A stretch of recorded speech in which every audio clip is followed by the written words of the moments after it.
What is up, YouTube? It's your boy Pizza Maker 8000. Now today we're gonna go through and talk about, is there a skill gap in Toontown slash Toontown Rewritten? You know it's the same game, but is there a skill gap within this game?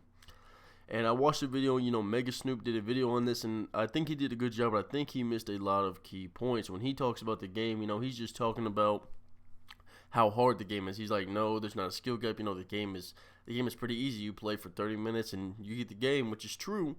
But you got to remember, part of there being a skill gap, it's not just based on how hard a game is. It also has to go with the grind. This is a very, very grindy game, as as everybody knows.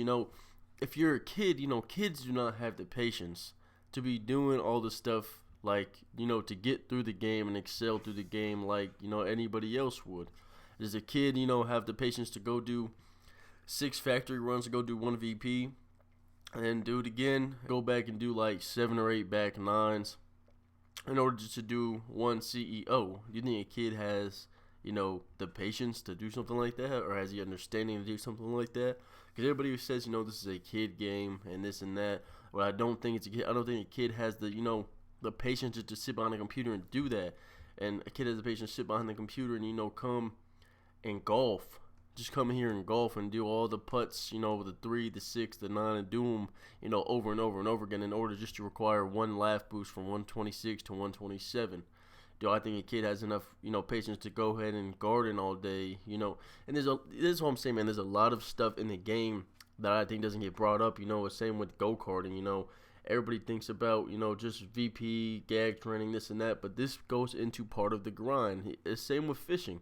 This goes into part of the grind of the game. As you can see, I still am waiting to catch 4 more fish to get my extra laugh boost, but I fish. It's like nothing else you can do. I know you can Google search and look at places for a certain, but what I'm saying? I think when people talk about, the skill gap, that's where the skill gap drops off for me, man. When you have to do other stuff besides just playing the game, you have to go through and do like all the side quests, the side missions, and it requires, patience. It requires a lot of, doing stuff back to back, even over and over, even though it gets boring.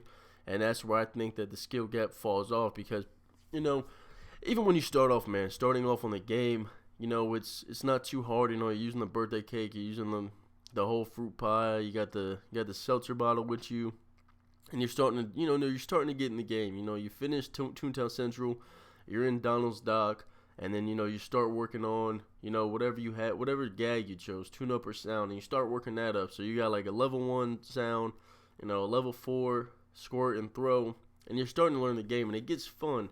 That's, I think, the peak of the game once it gets fun and everything. But there is a skill gap. There is a skill gap, if you ask me, because like I was saying earlier, before, all the grind and stuff does go towards the skill gap, if you ask me.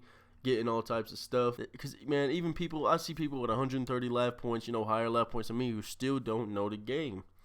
We'll go through and they're still in there, tuning up for no reason, or they're using trap whenever we're all sounding, or they're not luring correctly. They're luring at the wrong times, they're dropping at the wrong time. All 3 people are using 2 people using lure, he's dropping. It's like, just because you're a high tune does not necessarily mean that you're above the skill gap. It doesn't mean you're below the skill gap. It doesn't mean you're right at this. It just means it's a case by case basis. So that's why I can't just categorize and say every tune, everybody that plays the game, just because they're a high tune doesn't mean it means they're great. It doesn't mean nothing. And then even with the VP, you do the VP a couple times, you get the hang of it. CFO, same thing. CJ, they're all pretty easy. They are pretty easy, but it is a grind in order to get to them, in order to get to play against them and battle the bosses. It's a grind in order to get there, and that's why I think that there is a skill gap between these games. And I think that this is not really, I know it's based and made for kids, but I don't think that kids can play this like on a daily basis. I played this as a kid. I'm a big gamer. I'm a very big gamer. So to sit behind a computer all day and play the game and back to back and grind and do this and that, it was no thing to me. It wasn't anything. But somebody else who is not used to doing that, is not used to doing all the nonsense that people go through, then it is a skill gap. And I don't care what nobody says, there is a skill gap within this game. Just because it's not a skill necessarily, just based off picking gags and everything. There's a skill gap due to grinding, and this is a very, very grindy game between carts and everything that I named before. So if you enjoyed this video, be sure to subscribe. Don't forget to like, rate, comment the video, and share it around. And if you agree or disagree, comment down below and let me know. No, just comment down below and just be like, you're stupid or this and that, and then dislike the video. I would like to have a back-to-back genuine conversation and hear why you think I'm wrong or why you think I'm right. Anyways, it's your boy Pizza Maker 8000, and I'm out.